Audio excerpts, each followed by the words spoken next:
pagbibigay pugay at pagpaparangal sa ating mga kababayang naninindigan at nagpapatunay sa kahalagahan ng katapatan at dangal.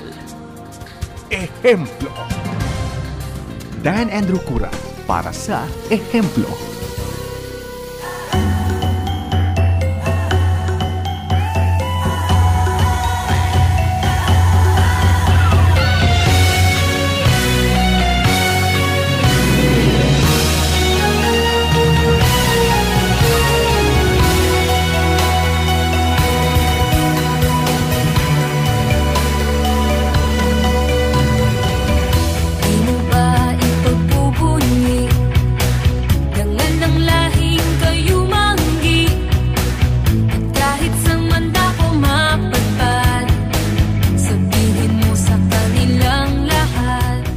Isa na naman pong magandang araw po sa inyong lahat at tayo po'y nagpapasalamat sa Panginoon na tayo magkita-kita muli dito sa ating palatuntunang ehemplo.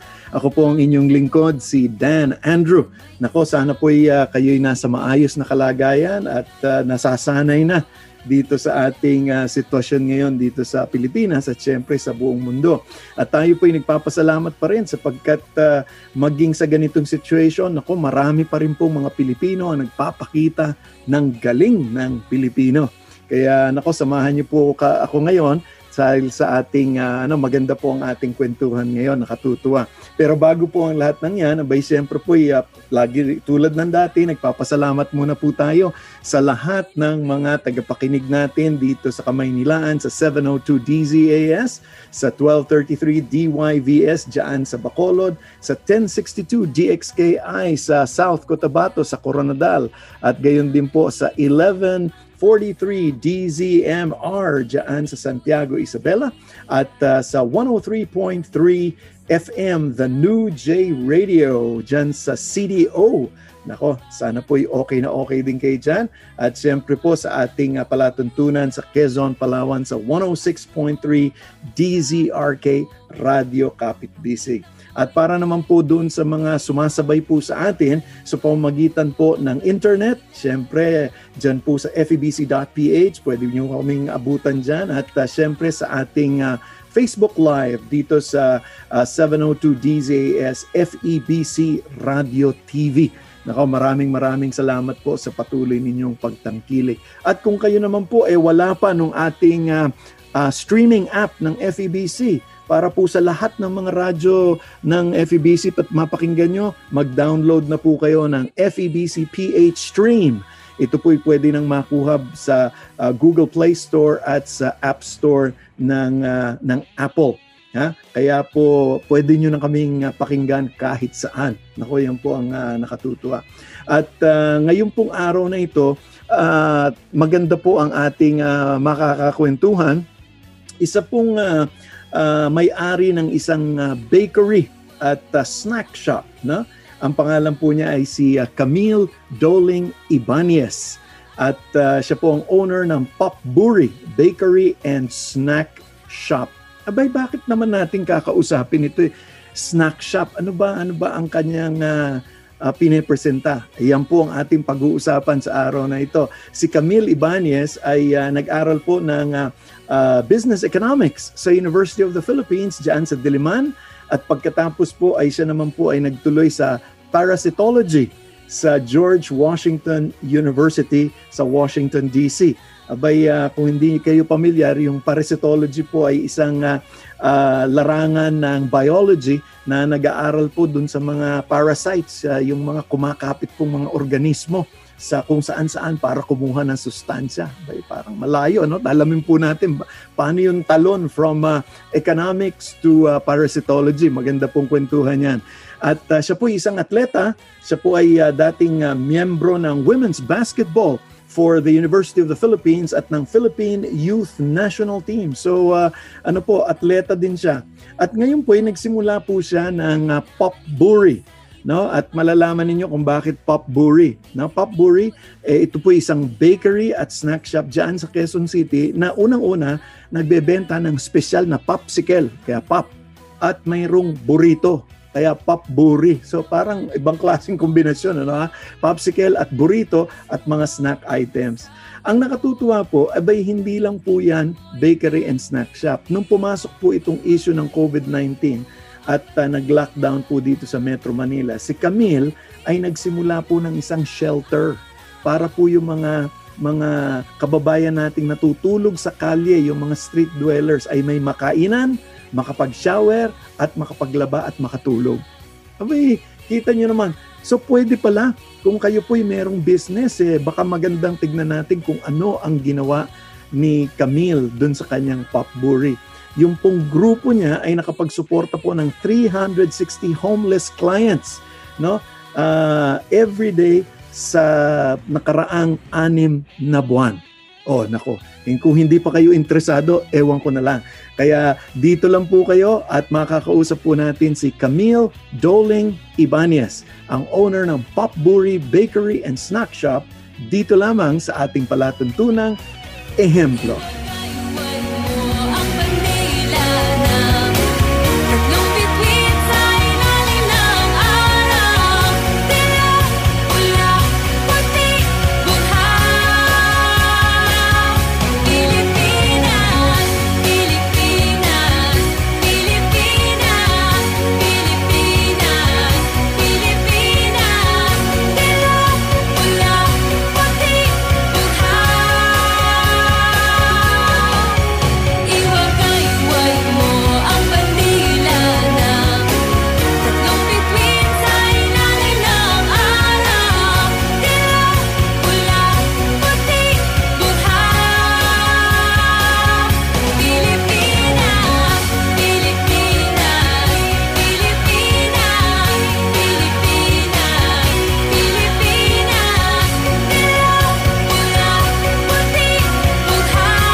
Ang nanay ko, doktor. Si tatay ay nagtatrabaho bilang pulis. Ang ina ko ay sa home pharmacist. Akong amay, usa ka nurse.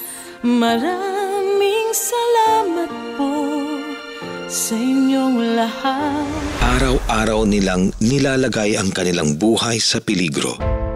Sa ngalan ng serbisyo, hindi lang para sa mga mahal nila sa buhay, kundi para sa ating lahat. Kaya't sa ating mga Filipino frontliners, maraming salamat po sa inyong lahat. Lahat kami ay saludo at sumusuporta sa inyo. Hatid sa inyo ng PCOO, DOH, KBP at ng himpilang ito. Sumasayang papawid mula sa Maynila. Ito ang Far East Broadcasting Company Philippines. FEBC. Himpilang 702 DZAM. Agapay ng Sambayanan.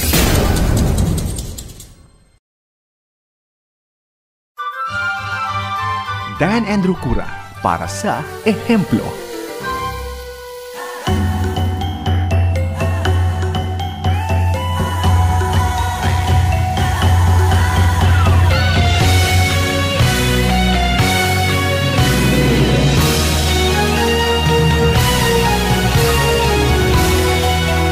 At nagbabalik po tayo ngayon dito sa ating palatuntunang Ehemplo at tulad nga po ng sabi ko sa inyo, ang pag-uusapan po natin ay isang popsicle store, bakery, snack shop na paggabi naman ay nagiging shelter. Ito po yung Popburi na sinimulan po ng ating makakausap, ang ating Ehemplo ngayon na si Camille Dowling Ibanez. So, syempre, bigyan muna po natin siya ng pagkakataong bumati at magpakilala naman sa inyo. So, Camille, welcome to the program. Salamat po. Thanks for having me. Yan. Camille, saan ka? So, ngayon ba ay nasa Quezon City ka ngayon? Apo, we are. Ngayon po, nandito po kami sa store. Okay. Sa Popburi basement store. So, nandito po kami today. And we will feed tonight. That's the schedule for the day. Mm-hmm. Okay, pero bago tayo pumunta dun sa situation ng shelter tsaka yung feeding program, marami akong nung tinitignan ko yung background, I was doing some research, sabi ko nakakagulat naman ito. Nagtapos ka ng economics, no? Nagtapos ka ng economics, business economics sa UP. Pagkatapos ang kinuha mo sa George Washington University ay parasitology. Biology yun. So yun ang una kong tanong muna. Ano yung, what was that jump all about? Laki nung tinalon. Yeah, very strange. Pero kasi po, I got a job sa laboratory that studied hookworm. Okay. Tsaka na-enjoy ko po talaga yung life ng research. So, I ended up going to school ulit. And talagang I'm better for it. Sinasabi ng parents nyo na most parents tell you kapag magka-college ka, hindi mo talaga ginagamit until later in life. And it's true. Hindi ko rin talaga ginamit. Pero dito sa store, yung paggawa ng popsicles, napaka-scientific din niya. So, lahat ng natutunan ko sa lab nung I worked there mga 3 years po. Mm-hmm. So, lahat po na natutunan ko, I use it. A lot of the chemistry and a lot of the math and the measurement, I use it in the store and in our daily life. Kaya, you always listen to your parents kapag sinasabi nila. Walang nasasayang dun sa napag-aaralan natin. Never. None talaga. At saka yung grit na nakukuha mo dun kasi naaalala ko po, parte ng lab ko. Every week may meeting, tas ipepresenta mo yung project mo, tapos nandiyan yung boss mo, tas many mentors, tapos parang kinikritik ka. So, every week nagsho-show up ka na kailangan prepared ka, kailangan hindi ka balat sibuyas, kailangan, yung nakakayanan mo yung speed. So, lahat na natutunan ko doon, I use it sa store. and lalo na ngayon, kasi dahil meron ka ng store, so yung business economics, yung business side na nagpapatakbo ng tindahan, and then sabi mo nga yung the science of it all sa paggawa ng popsicle, nagagamit mo talaga lahat. Now, yun naman ang susunod na tanong ko. Yung jump naman from Washington DC, mukhang bumalik ka dito sa Pilipinas, and then nagsimula ka ng isang popsicle burrito store, which is, sabi ko, ibang klase namang kombinasyon ito. Paano naman yung, hindi man Tex-Mex ang tawag dun parang ibang klaseng kombinasyon. Paano naman nagsimula itong Popburry yung store? So, I moved here dahil nagpakasal po kami ni Jai.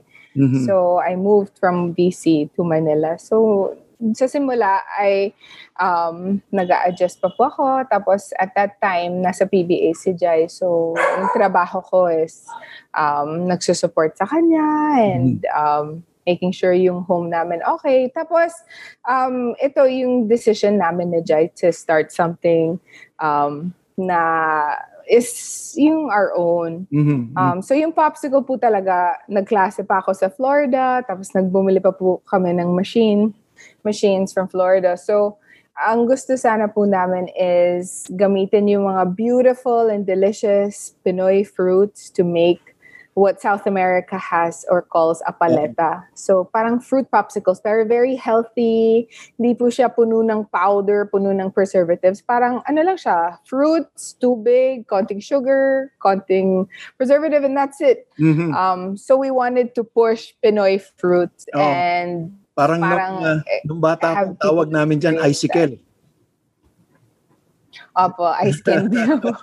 Iba-iba po nga yung name. Like in South America, they call it paleta. In London, they call it ice lolly. So every kind of country has their own. Pero excited pa ako. I was pushing like papaya popsicles. Pero not lahat talaga sold in the way na I wanted it to sell. Oo. So ngayon, tumakbo naman yung business na yun. Naging maayos naman yung business na yun.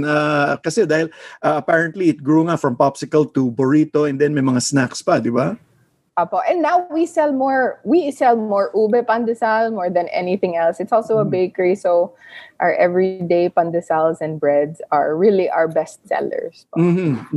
Now, dito sa pinasok mong business na ito ay obviously pagpasok nitong 2020 ang one of the talagang biggest na ay yung tumama sa mga businesses ay yung issue ng issue nitong coronavirus. Yung bang business mo na apektuhan dahil obviously ito'y gawa ninyo, meron kayong sariling mga tao. Paano naman kayo ngayon nag-adjust dito sa issue? Paano kayong tinamaan and then paano kayo nag-adjust? So actually, kung honest po talaga kami, dahil sa shelter at dahil sa pagiging viral ng posts, yung business namin stronger po siya ngayon kaysa sa before COVID. Okay. So sa amin, ina-honor lang namin ang Panginoon dahil siya talaga nagdala ng lahat ng tao. So, sobra kaming grateful. Alam ko, most people spend their time sa bahay, pero talaga po kami, sobrang busy namin and we're very grateful po sa blessings ng Panginoon. Well, kasi parang ang lumalabas din ngayon, yung bakery as it flourishes, ngayong gumaganda din yung kinikita nyo kasi naitutulong nyo rin. So, yung shift na yon ng focus na parang imbis na just business, meron ng social dimension yung business ninyo, no? Dun sa ganung situation, when did that idea come from? Kasi dahil alam ko na at one point during Tisoy, tumulong na kayo noon yung bagyong Tisoy, tumulong na kayo noon na magpakain So saan nanggagaling yung desire na makatulong? Well, kasi sobra po kasing temporary ng lahat, business, yung pera, sobra temporary lang po siya sa buhay. Pero yung eternal po talaga, yung pinaniniwalaan po namin is, yung eternal is yung pag-honor namin sa Diyos. So, ayaw namin na, lang siya, ice cream shop siya. Gusto namin, ice cream shop siya ng community. Okay. So, yung kailangan ng community ay una, sa pagiging ice cream shop niya. So, yun po yung paniniwala namin. Tsaka, hindi po namin talaga ginawa on our own. Marami po kasi kaming what we call yung mga Bible studies we have a Bible study with Brother Hanspe sa CCF, which has sila Doug Kramer, sila Gabe Noor with us. I have a Bible study with the Victory Women where we go to church. Tapos, chinek ko po talaga sa kanila. Nung pumasok yung idea, chinek namin sa kanila, kaya ba natin to? Hindi ko kasi alam And then, dahil sinuporta po nila kami. So eventually, nagkaroon ng mga partnerships when you started doing the Tisoy, December last year, and then eventually ngayon. So meron ka ring mga partners. Opo, I mean, yung Tisoy, hindi namin chinek, pero ito pong COVID shelter, chinek ko po sa lahat ng mga grupo because syempre may safety issue, tsaka hindi ko rin po gusto na, kahit na head of the family po ako, hindi ko rin gusto na binibigyan ko ng risk yung mga pamilya ko, and I have an 82-year-old dad. So, chinek ko po sa lahat yung sa tingin nila kung kaya ba namin at kung okay lang yung ginagawa namin. Tsaka, nung na-receive po namin yung suporta ng dalawang faith groups namin, we went ahead. Tsaka, with their love and support po talaga.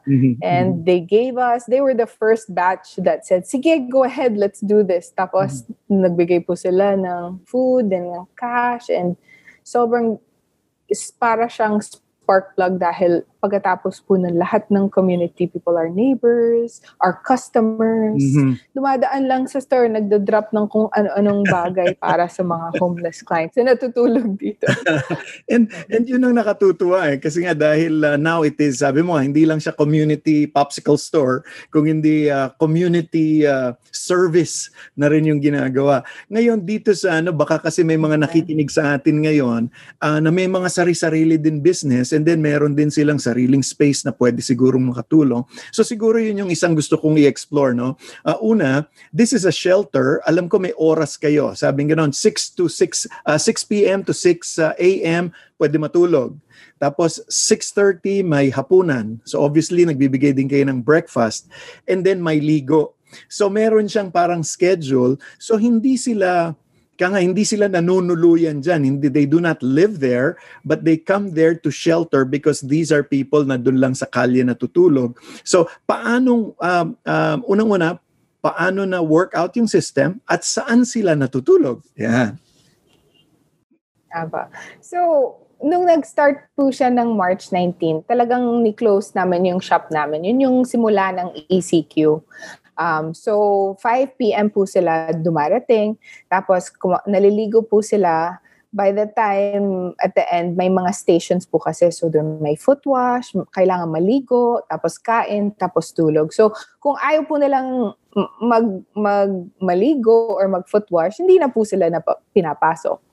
So, dahil po talaga sa safety ng lahat, may stations. Tapos may bag check din. So, lahat ng gamit nila, binibigyan sila ng number, tapos chine-check yung bag para iwas po talaga sa dumi at sa possibility ng virus. So, natutulog po sila dito ng mahimbing. Opo. At saka, meron po kasi kaming neighbor na doctor. So, siya po talaga nag-design nung mga protocols. Kasi nung first nights, konti lang yung mga tao. Tapos, kaya naman. Pero nung sa huli na po, we were sleeping mga 72 people, mga 70, 60 to 70 people a night. Sobrang ridiculous na kailangan na talaga ng protocol. So, she came, tas ginawa po namin yung mga stations, tsaka nagbe-build po kasi kami ng building na 3 stories sa likod. So, tinapos po yung floors nun, dun po lahat natulog na 1 meter apart for about 9 days. Pagkatapos po nun, sinut down po kami ng barangay. So, pagkatapos po nun, sinut down kami ng barangay, due to yung nagko-complain yung ibang neighbors. And you have to remember, nasa simula pa to ng COVID. So, marami pa talagang fears and concerns. So, nung shutdown po kami ng barangay, Mayor Joy graciously gave buses. Tapos pumunta po lahat sa Quezon City Circle. So, most of them nandun from March 28 hanggang today. Tapos sinusuportahan po namin doon. So nagfe-feed kami doon. They were up to 300 people at some point. Pero today, last week there were about 50, and today only about between 25 and 30 are there. So iba-iba po kasi yung facet. So ngayon, as GCQ opened, the store opens again. Pero nagfe-feeding po kami sa store, tapos nagdadala po kami ng food to support those at the circle. And more than that, yung effort namin ngayon is employment, yung identifications and employment to get them to find talaga trabaho na makaka-change ng buhay nila. So eventually pala, nagkaroon din ng pagkakataon na kayo talaga, you really needed to shut down dahil nga dun sa ECQ na inimpose sa atin. And habang naka-ECQ, tuloy pa rin yung inyong pagtulong dun sa mga street dwellers. Opo, because hindi po kasi talaga lahat pumunta sa circle. So kahit na in-offer po yun ni Mayor Joy and the community, yung iba takot. Takot na pumuntang circle, takot sila na dadalhin sila sa Pabella.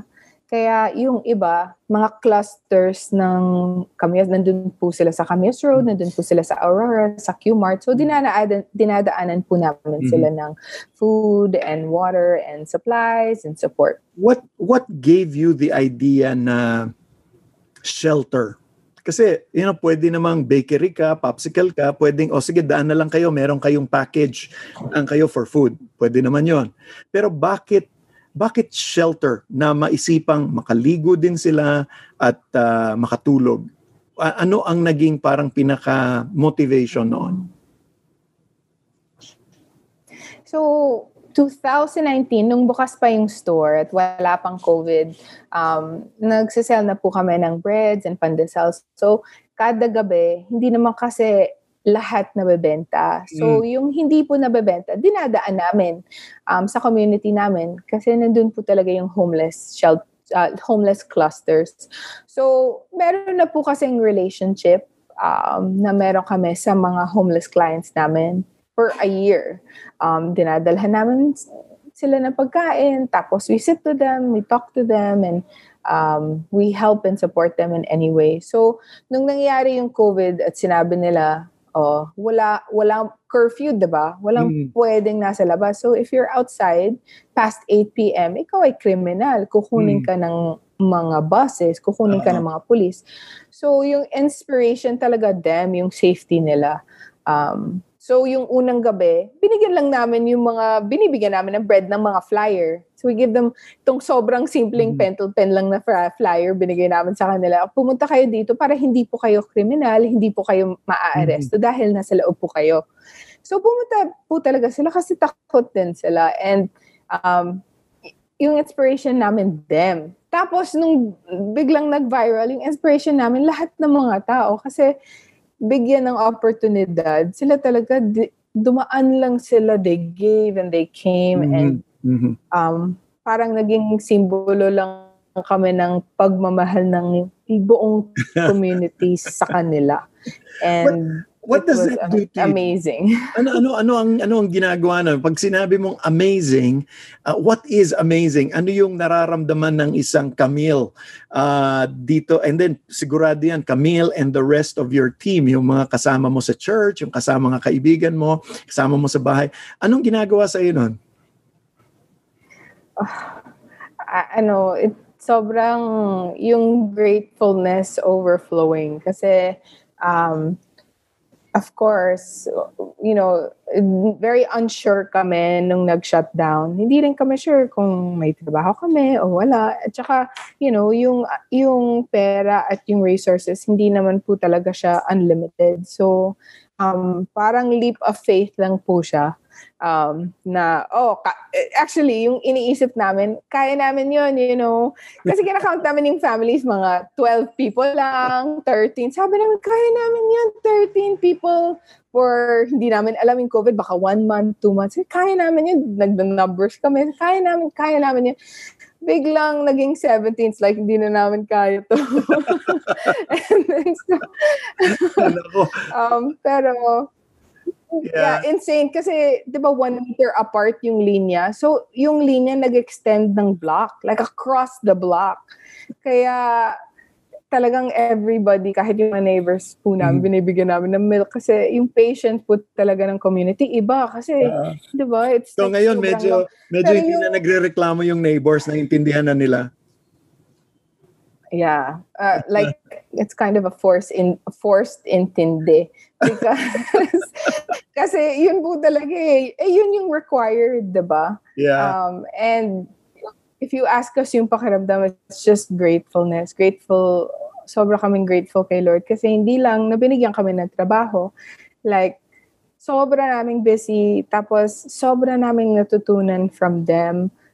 Kung paano sila namumuhay, kung ano yung mga kailangan nila, at kung paano natin sila tutulungan. So, yun yung gratefulness. And so many people helped us, Mayor Joy and Congressman Alan Reyes and, Kagawad Julius and all these amazing people that yung heart nila sobrang laki and talagang naramdaman namin kung yung faith and yung love nila sa mga pinaka-vulnerable sa komunidad namin, and Ate Sai, and all, just like overwhelming love and support na hindi talaga namin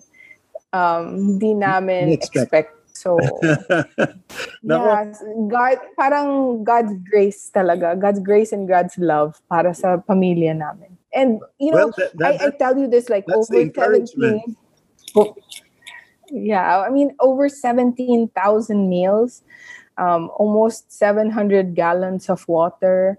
And, when we do our numbers, and not a single COVID infection in our family and in our homeless that we've taken care of and kept track of, not a single COVID infection. I mean, it's a complete miracle. Well, yan ang inaasahan natin. At nako, marami pa tayong pag-uusapan. Huwag po kayong aalis. Kasama pa rin po natin si Camille Dowling Ibanez, at siya po ang nagsimula at namamahala po ng Popbury, isang popsicle and bakery, and yet paggabi shelter naman po siya. Kaya nako, sa ating pagbabalik, more stories dito lamang sa ating palatuntunang Ehemplo.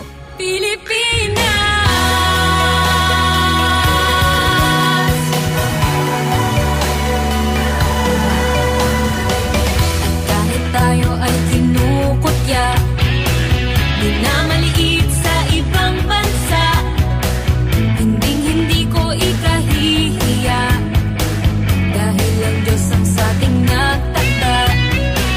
Minamahal ko ang bayan ko, kahit tawanan ng buong mundo. Upang makaiwas sa COVID-19, di na po kailangang lumabas para pumunta sa bangko.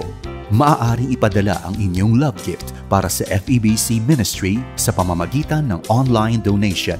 Bisitahin lamang ang FEBC website, donatenow.febc.ph. Para sa mga nais mag-online banking, narito ang mga account numbers ng FEBC Philippines. BPI Current Account Number 2431-009393. BDO Savings Account Number 0041503667783 at Metrobank Current Account Number 631-7631-055598. Para sa dagdag na impormasyon, maaaring mag-text sa 0947-333-5605 or 0927-778-6909. Maraming salamat sa inyong patuloy na suporta sa gawain ng Panginoon. Dahil dito, patuloy nating maihahatid ang tamang impormasyon at mensahe ng pag-asang matatagpuan kay Hesukristo, lalo na sa mga panahong tulad nito. Ito ang 702 DZAS. 702 DZAS. Agapay ng sambayanan na napapakinggan sa buong mundo sa www.febc.ph sa pamamagitan ng Microsoft Media Server Technologies at ng Desktop Computers. Dan Andrew Cura para sa Ehemplo.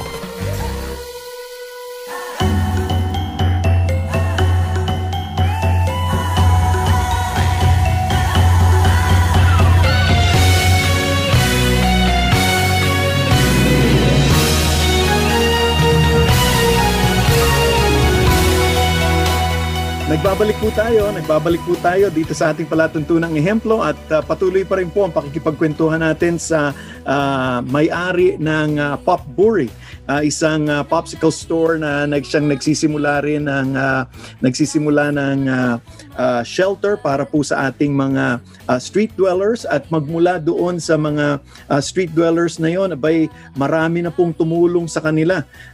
She started with business economics, and then pumasok sa parasitology, nagsimula ng popsicle store, basketball player pa. Yan, medyo explore natin ho yung area niya ni Camille. Kaya samahan niyo po kami. Camille, dun sa nabanggit ko nga na situation, you were also a basketball player for UP at one point. Yeah, for 4 years. 4 years po. Yeah. So, yung ba gusto mo pambalikan at this time? I know. We were, I don't know, trying to say, actually since high school po talaga yung paglaro ng sport. So, and really, the Lord allowed it na maging parang scholarship. Kasi nag-RP team po ako nung high school. So, hindi na po kinailangan ng parents kung magbayad. Parang kami pa yung binabayaran, binibigyan ng allowance para mag-aral at maglaro. So, sobrang grateful ako to have played with some amazing people.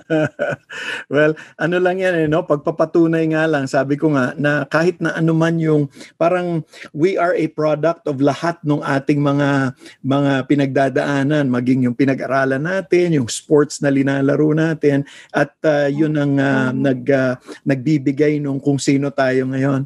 Ngayon dito sa yung ginagawa,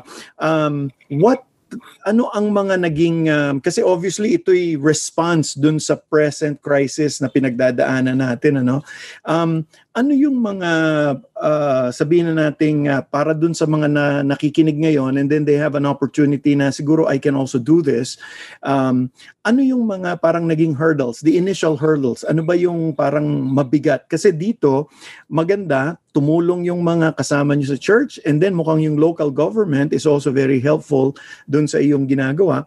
Pero some other people may not have that opportunity. In your case, ano yung mga naging difficulties? Ano yung mga pagsubok? So, syempre, we wish na, diba, parang may handbook tayo. How to deal with the homeless during COVID-19. Pero wala.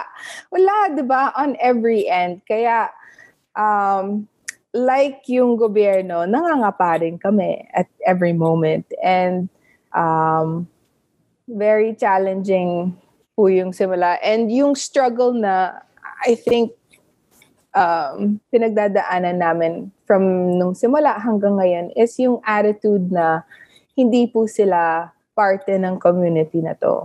So, nung nandito po kami sa Barangay East Camias, yung attitude na hindi sila Barangay East Camias. Dun yun sa Pinyahan. Right? And then, nung nasa shelter, hindi po sila QC. So, kasi, ang pakiramdam ko po is na yun kasi po talaga yung madaling gawin is sabihin na hindi po sila taga dito. Kaya hindi po natin kailangan tulungan. Pero kung every community, sasabihin nila hindi sila taga dito. So Barangay East Camias says hindi taga dito. Tapos Pinyahan says hindi rin sila taga dito. Teachers Village says hindi yan taga dito. Cubao, Aurora says hindi taga dito. Eh di, kanino sila? Pero alam po naman, saan sila?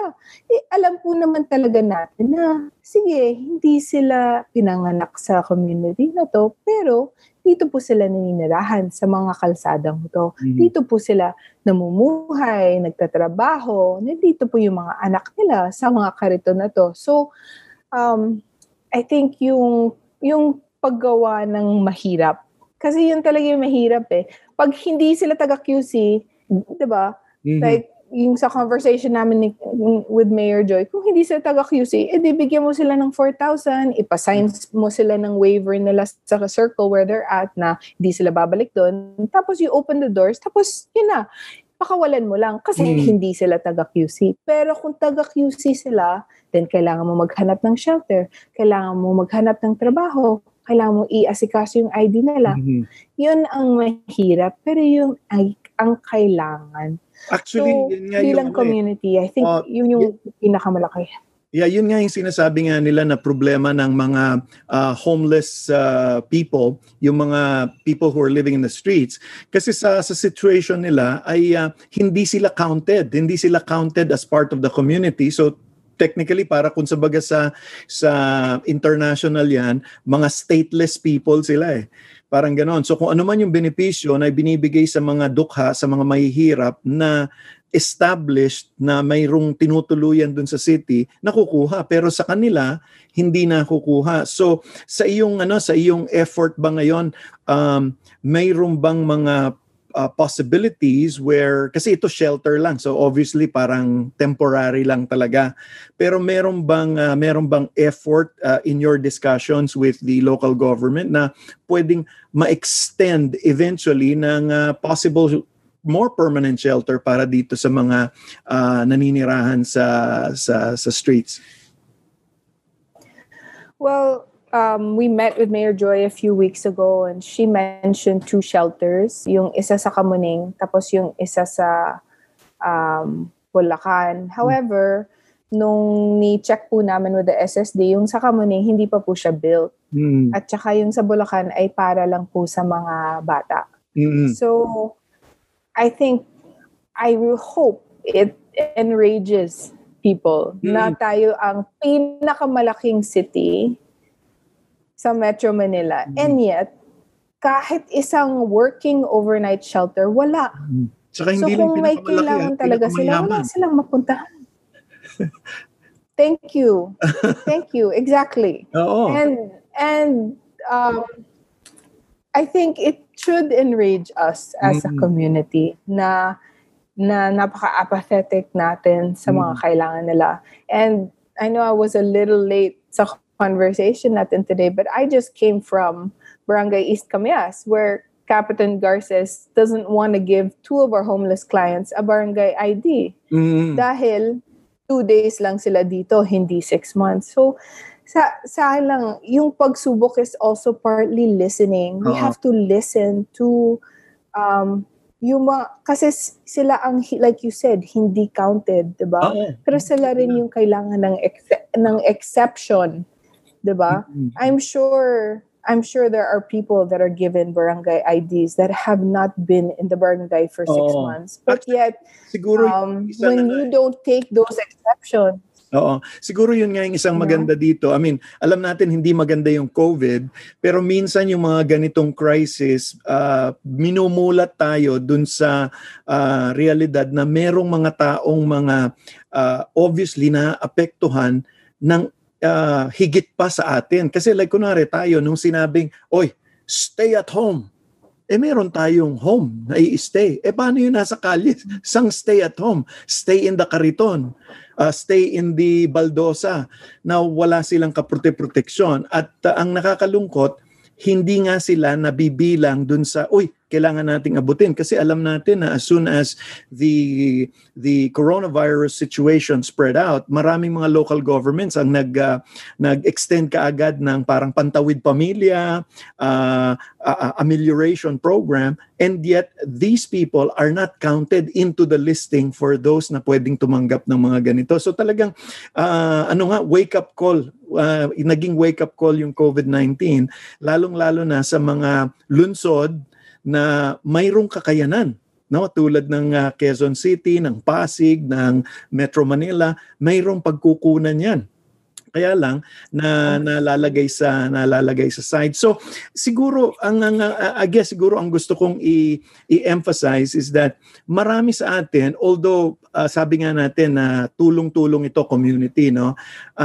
Much as gusto natin yung gobyerno sana ang manguna, ang nangunguna ngayon ay yung mga pribadong sektor, yung private sector like you, no, na sinimulan, sabi mo nga kanina doon sa start natin, parang naging simbolo yung potpourri ng pagtulong sa komunidad. Ang tanong ko ngayon, given na yun yung reality na meron palang mga taong hindi bilang, tapos mayroong isang maliit na popsicle store na tumutulong, doon naman sa community ninyo, nagkakaroon ba ng pagkamulat? Nare-realize ba nila yung kakulangan ng pagtulong?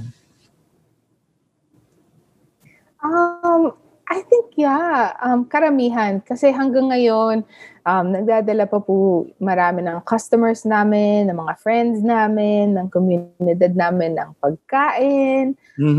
Tsaka yung support nila in opening doors for us and giving opportunity. Diba? Like, isa sa pinakang importanteng nangyari like in the last 2 weeks dahil sa sitwasyon sa Circle, is na nag-focus na kami outside of shelter. Now we're doing employment. So ngayon, nagpa-process po kami IDs, birth certificates, barangay IDs, PhilHealth, yung mga ganun. So nakikita po talaga namin yung mga effort ng mga social workers in getting their PhilHealth certificates. Tapos, yung ibang customers namin, we placed 11 people in jobs last week.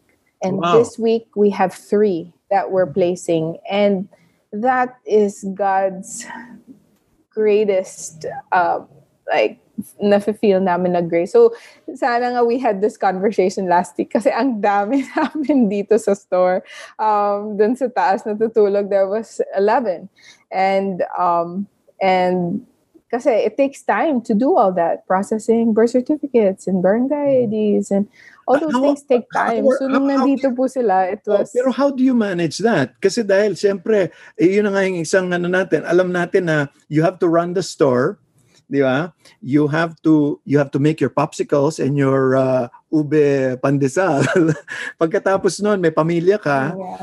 So, sino nag-aasikaso nung employment, yung mga IDs, mga papers? Paano ngayon? How does that work? Ano ngayon ang pinaka-sitwasyon nyo ngayon? Who takes care of what? Sobra siyang team effort. Okay.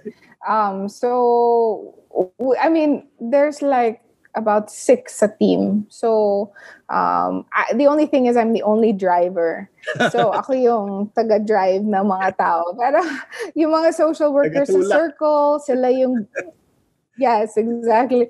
Sila yung gumagawa ng yung PhilHealth. Tapos we have people that work with us that do barangay IDs. And then, diba, dinadala namin sa PSA so that they could do their birth certificates. Tapos, more than that, yung pag-Xerox, like crazy talaga, toxic yung buong week. Pero everyone helped kasi you consider that pero hindi nakakonsider yung pagkain, hindi nakakonsider yung tubig, yung linis ng place where they sleep, pillows, things like that, yung daily needs nila. So, it sobra talaga siyang team effort. And God provides and God gives. Supplies, yeah. Really, sa mga anak niya. Sa mga anak niya na minamahal siya. And we told the Lord, anything, Lord, that is born of you, you will always rise it for your glory. So we trust Him. So we trust Him with that. Meron ngayon akong tanong sa iyo, Camille. God willing, no? Tapos na yung COVID. There is already a vaccine. Tapos na. So technically, we can say when that happens, we will go back to normal. So what happens to your shelter? Ito ba ipagpapatuloy mo? Kasi sabi ko nga, it's an eye-opener. O balik business, parang back to normal, just like again. O ano ngayon ang, what is in the future for Camille Ibanez and Pop Buri? Well, we all know this work never ends. So yung focus po namin ngayon is employment, pero we've also raised about 15,000 pesos for a shelter. So we're trying to raise 1 million pesos to build a second floor on the top of the store. That will be isa pong permanent na overnight na shelter. Okay.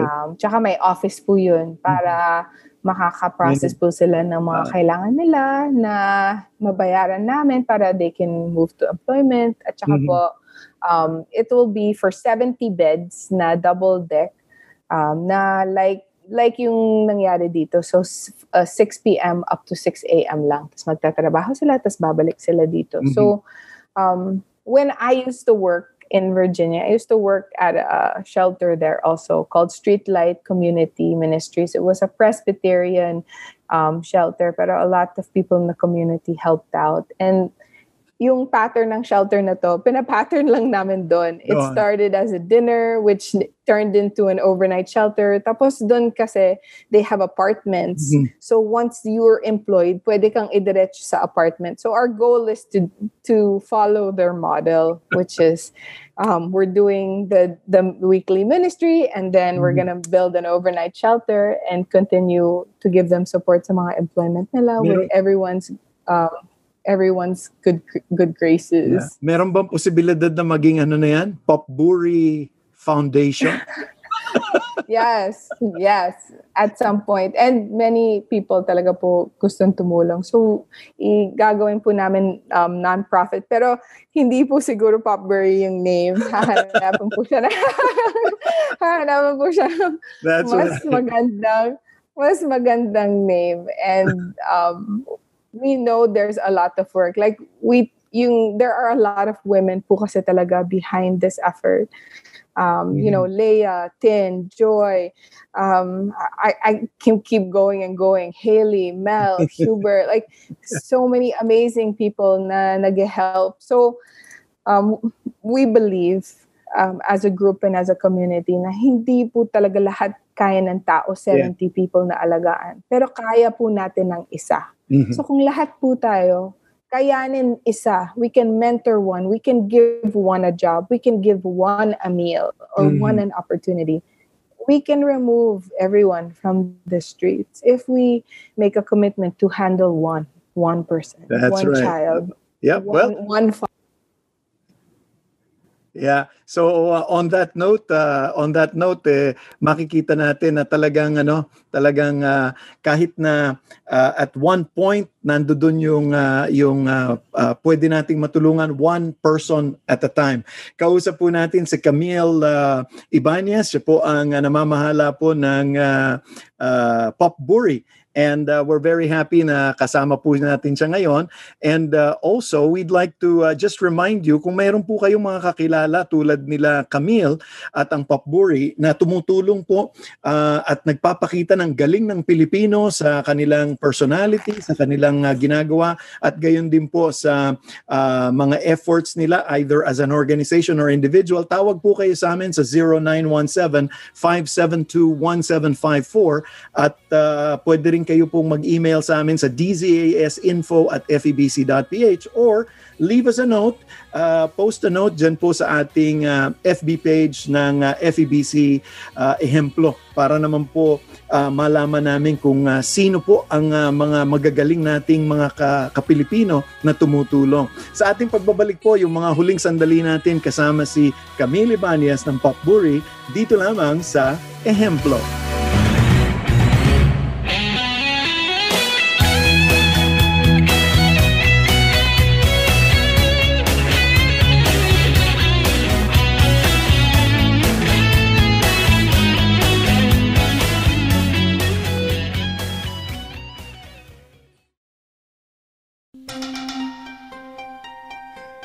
Sa salawikaing Chino ang nagsasabing ang musikang makalangit ay may natatanging kahulugan para sa lahat. Tunay ngang ang musika ay isang regalo na patuloy na nagbibigay at sa pamamagitan nito, higit nating nararanasan ang pag-ibig ng Diyos. Ngayong Nobyembre, tunghayan ang Chinese Choral Festival ng Far East Broadcasting Company Philippines. Tampok ang virtual na pagtatanghal ng ating mga kaagapay na simbahan mula sa iba't ibang panig ng Pilipinas. Halina't ibahagi ang iyong tinig bilang pagsuporta sa gawain ng pagpapahayag ng mabuting balita ni Hesukristo sa China at sa buong Asya. Para sa karagdagang impormasyon, tawagan o i-text si Pastor Jeffrey Atanasio sa 0999-223-5667 o si Ms. Via Pelea sa 0917-554-3885. Ito ang 702 DZAS. 702 DZAS. Agapay ng Sambayanan. Kasapi sa KBP, kapisanan ng mga broadcaster ng Pilipinas. Dan Andrew Cura para sa Ehemplo.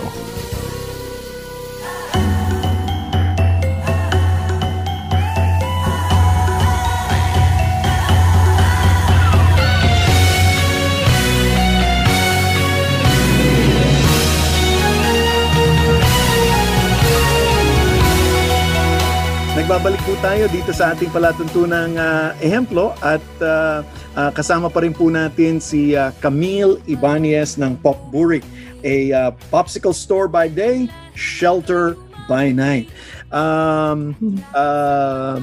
Camille, dito sa opportunity na ito ngayon, what can you tell people, siguro first and foremost, what can you tell people with regard to what they can do? Baka sila rin ay may mga sariling mga ginagawa. Kasi at one point, you said, sometimes all it takes to turn a life around is the acknowledgement of your pain, and a helping hand from a fellow human being. So sa madalit sabi, ang kakailanganin lang ay yung abutin natin yung mga may sakit at may mga pangangailangan at maitulong natin sa kanila. From where is that coming from as far as Camille Ibanez is concerned? Where is the malasakit coming from? Yes. Is that your question? Well, actually, a little both. Where is the malasakit coming from, and where is the motivation for actually doing something like this? I think like many others na nilalagay po sa mga sitwasyon na parang linagay kami ni Lord. Kailangan kailangan siya. So, itong mga taong sineservisyahan namin, yung mga homeless clients namin, nakakita namin sila every day. So, nakakita po namin yung need nila, and they inspire us. They inspire us to be grateful. They inspire us to stretch ourselves, and they inspire us na parang mahalin sila kasi yun po talaga. That's the only commandment of God, is love Him and love others. So we parang kinoconsider namin na hindi po siya parang trabaho, siya ay responsibilidad at siya ay oportunidad na binigay ng Diyos sa'yo. Kasi for example, like sinasabi namin sa team, we say to each other all the time, itong opportunity na to, binibigay to ng Diyos. Kung hindi mo iti-take yun at hindi ka magbibigay ng kaya mo, hindi naman hindi mabibigyan yung tao eh. The Lord will send someone else, di ba? Pero mawawalan ka ng opportunity na minahal mo minahal mo ang Diyos at ginawa mo yung gusto niya. So, wag po sana, like we remind each other, wag po sana natin isipin na irreplaceable tayo or napaka-importante namin, dahil the Lord will always send someone to do His work. And it's your job and your responsibility na i-take yung opportunity na binigay sa'yo. Ito yung pagod na masaya. Yeah. And yung blessing sa family namin, like, we've never been this happy, this close, this efficient. We've never learned how to cook for 300 people. Like iba kasi talaga pag nagluluto ka for 10, 20 compared to 300 every night. Iba yung pagbili, iba yung funds, iba yung diskarte. Right. So yung learnings namin, yung happiness, yung closeness, and yung joy ng family namin, we've never had this before. So we're so grateful to God, not just for the opportunity, but that He made us and He equipped us to be who He needed to be para sa moment na to for Him. Well, parting shots, Camille. How do people, yung mga nakikinig sa atin ngayon, paano sila pwedeng maging ehemplo sa kanilang situation ngayon?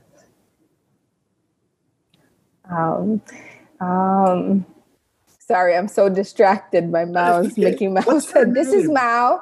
Hi, Mao. Say hi, Mao. This is Mao. Hi, Mao. This is Mao. She's part of our team. Okay. She's part of our team. And paano sila maging ehemplo? I think what we've learned is na makinig. Makinig.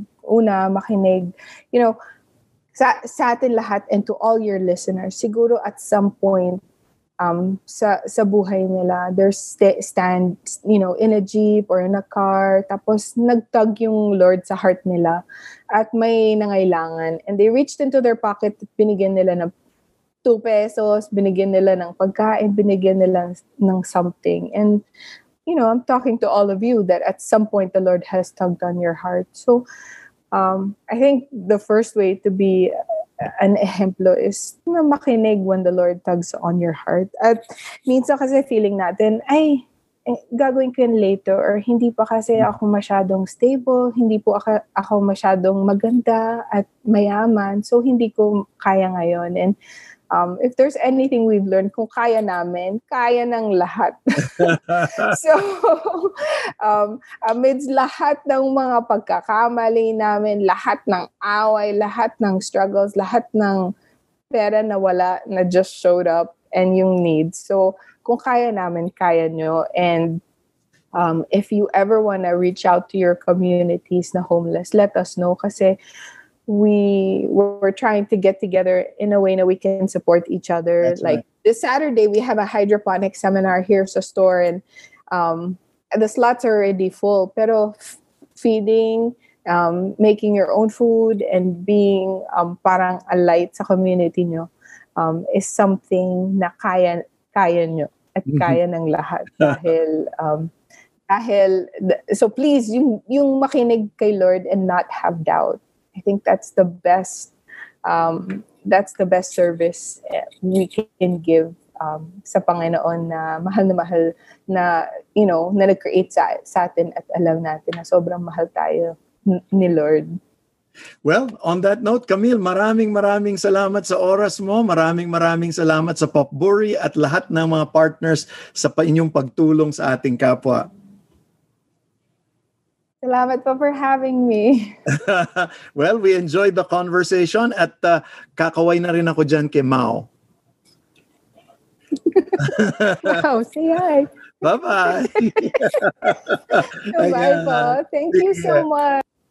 Nako, yan po ang kausap po natin ay si Camille, at tayo po ay nagpapasalamat sa oras na binigay ni Camille sa atin. We appreciate Popburi. At maganda po yung ating natutunan. Unang-una po, makinig po tayo, dahil hindi po dun sa whether may kaya ako o may o kakulang lang. Hindi.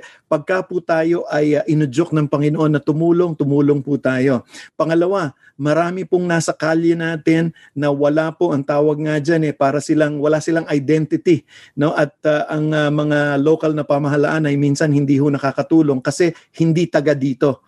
At pero ano po yan, nilikha rin sila ng Panginoon, at kailangan natin din silang abutin sa kung anumang tulong ang pwede nating maibigay, lalong-lalo na po sa mga pagkakataon ngayon tulad nitong COVID na marami pong nalalagay sa alanganin, at sabi nga nasa laylayan ng ating lunsod, no? Kaya kailangan pong tumulong po tayo dun sa area na yan. At ang maganda po niyan, hindi po kaya ng isang tao. Tulad ng Popburi at saka nila Camille, tulong-tulong po sila na inaangat nila yung sitwasyon ng kanilang mga kababayan. Kaya nako, maraming salamat po sa ating ehemplo ngayon, si Camille Dowling Ibanez ng Popburi.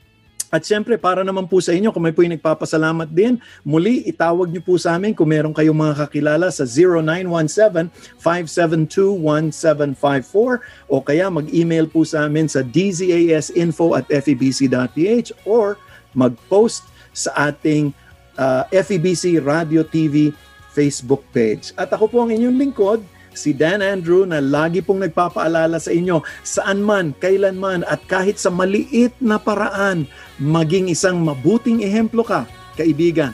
Magandang araw po, at pagpalain po kayo ng ating Panginoon.